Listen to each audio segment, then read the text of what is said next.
Nung nasa school pa tayo, our professors always mentioned the importance of writing an impressive resume or dressing up well for an interview and practicing a powerful intro to be able to land a good job. Pero, pansin niyo ba na bihira o walang gaanong nababanggit na dapat magkaroon tayo ng entrepreneurial mindset?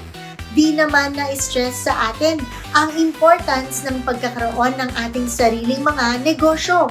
So, this is a major factor at ito ang natitulog ko higher. Hi, this is Jung Fernando and I'm from Brand for Financials. Kamusta po mga ka-RFF? I hope everyone's keeping safe and well. Maraming salamat sa patuloy ninyong pagsuporta dito po sa aming channel. Pansin niyo po ba na karamihan ng mga pinag-aralan natin sa school ay hindi naman natin nagagamit sa totoong buhay? Unless po na specialized ang kurso mo nung college, it's very rare that we are able to apply the lessons that we've learned as a student in the corporate world. At the same time, hindi din naman natin natututunan ang lahat ng mga mahalagang money lessons nung tayo ay nag-aaral pa. It's also interesting how most people go through the educational system and barely learn anything about personal finance, which is probably the most important subject that can be taught kung ang totoong purpose ng school ay to prepare people for the real world. Based po on our observation, isa ang personal finance na skill that people just learn along the way. Kaya naman po sa araw na ito, nais naming ibahagi sa inyo ang 5 sa mga importanteng money lessons on personal finance that were not taught to us in school. First on the list would be invest your money early, consistently, and be long-term.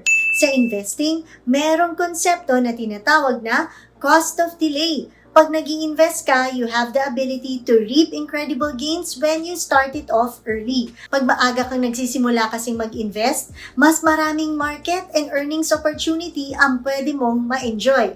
Pwede kang mag-invest in mutual funds or directly in the stock market na maaaring merong mas matataas na risks pero may kapalit din naman na mga matataas na returns. Pwede ka ding pumili ng mga conservative na instrumento na nakakapagbigay din ng mga predictable naman na interest or makaka-invest ka din sa mga produkto and real assets habang mabababa pa ang mga presyo nito. Consistency is also key to successful investing. Hindi pwedeng isang bagsakan lang at aasa ka na nakikita ka dito. Pag regular kang nag-i-invest, lalo na in actively managed funds, cost average mo ang presyo ng mga investments mo. It's also good to approach any asset with a long-term focus kung saan ay hindi ka magpapanik if you take initial losses dahil naniniwala ka din in the future of that stock or that real estate property. Mas matagal, mas maganda dahil mas mahaba din na panahon ang nilalaan mo para maalaw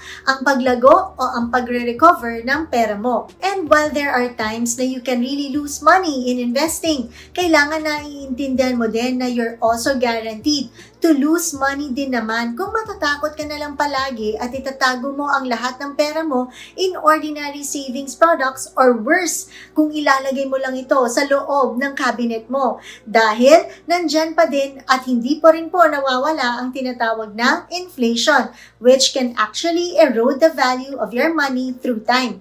Yan ang tinatawag din naman pong opportunity loss on our part. Yun nga lang, do not also put everything in one basket ha. Mag-diversify ka pa din para ma-manage mo ang risk exposures mo.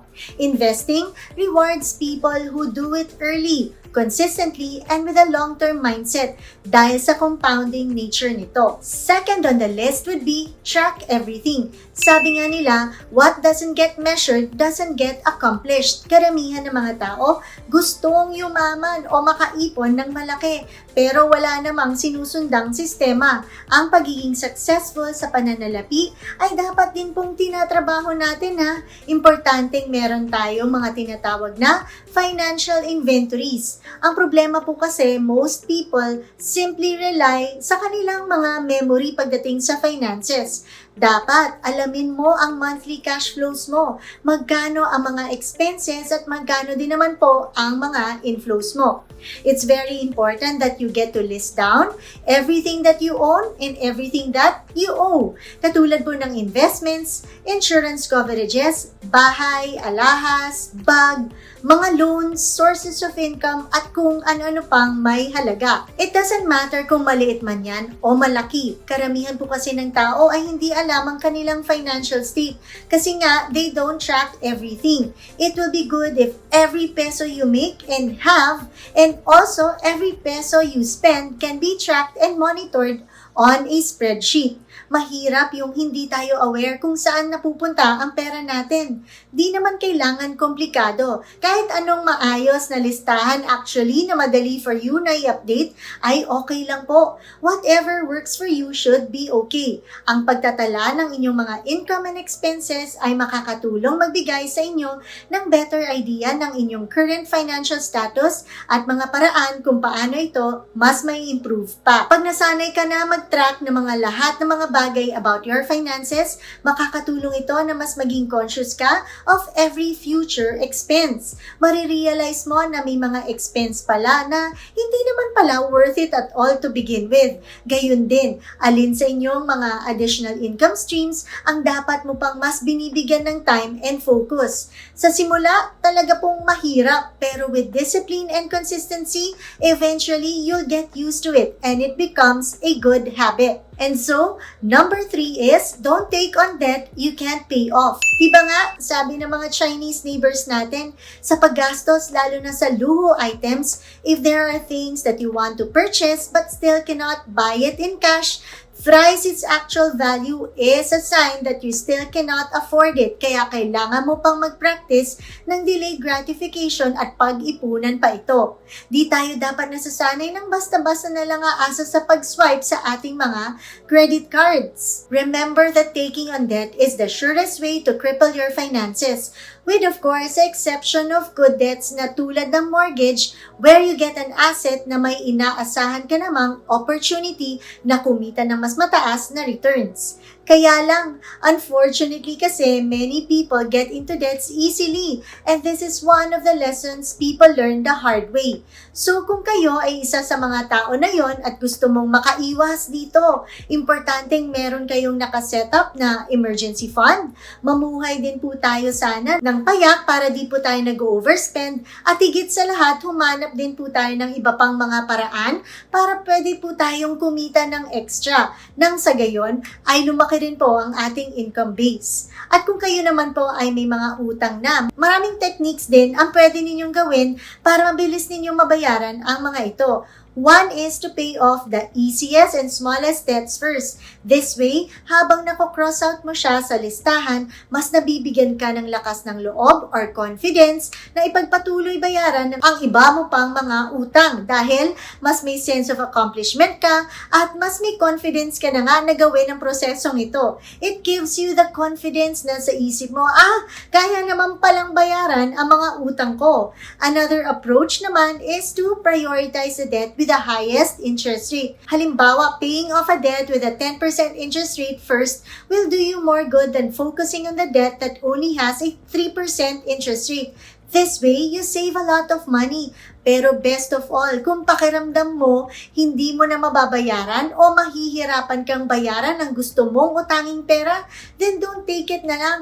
Always remember, lahat ng decision or action mo will always have its consequences later on. And so moving on, our fourth lesson is living below your means. Very basic, di ba? Pero hindi kasi ito na-i-inculcate sa atin nung tayo'y nag-aaral pa. Living below your means makes it easier to achieve financial freedom and by doing so, mas ma-appreciate mo pa ang mga mas mahalagang bagay sa buhay mo. Alam nyo kasi, people who live beyond their means tend to spend on goods they'll forget about later on. Ito ang nangyayari pag walang parameters ang paggastos mo. Pag ikaw ay living below your means, it makes your cost of living easier to achieve habang umaakyat din ang amount ng naiipon mong pera para pang invest. Isang interesting na katotohanan about most of today's millionaires is that they don't look it. Pansin niyo ba yon? Karamihan po ng mga totoong mayayaman, di po ba? Don't have so much of the branded stuff. Sure, we know a few millionaires who own high-quality items, but most of them live surprisingly humble lives. Minsan nga, kung sino pa yung mga hirap financially, sila pa yung mas mapoporma, di ba? So, dapat matutunan din sana natin how to live simply kasi mababa rin lang ang lifestyle na kailangan mong i-maintain. This way, hindi ka laging mape-pressure gumastos unnecessarily just to keep up with your lavish ways. And lastly, number 5 is be entrepreneurial. Money isn't everything, but we can't deny that it's a major piece of our lives that we need in order to survive. Nung nasa school pa tayo, our professors always mentioned the importance of writing an impressive resume or dressing up well for an interview and practicing a powerful intro to be able to land a good job. Pero, pansin nyo ba na bihira o walang gaanong nababanggit na dapat magkaroon tayo ng entrepreneurial mindset? Di naman na-stress sa atin ang importance ng pagkakaroon ng ating sariling mga negosyo o ang mga benefits ng may mga side hustles. Successful na negosyante start out with part-time gigs outside of their full-time jobs para lang to earn extra money. Huwag tayong umasa lamang sa ating mga sweldo para sa ating mga pangangailangan o pangarap. Importanteng magkaroon din tayo ng tinatawag na passive income. Ito ay siguradong makakatulong sa atin na makaipon na mas mabilis at makaiwas din po sa anumang problema sa pananalapi. In the end, we all have our own money lessons na buo ito ng ating mga values, history, experiences, at iba pa. As COVID-19 hit the whole world, it is important that we review and go back din to the basic lessons. Magandang gumawa din po tayo ng ating mga quick reflections about our own money beliefs and systems upang mas ma-manage natin ang ating mga finances better at mas ma-achieve din po natin ang ating mga gustong makamit na financial goals. And so with that, I hope you've learned something new today. If you think you have friends or relatives who might be in need of these contents, I hope you can share this video with them. And for those who haven't yet, please do subscribe to our official YouTube channel, Ram for Financials, and follow us also on TikTok so we can continue to help you in your financial journey.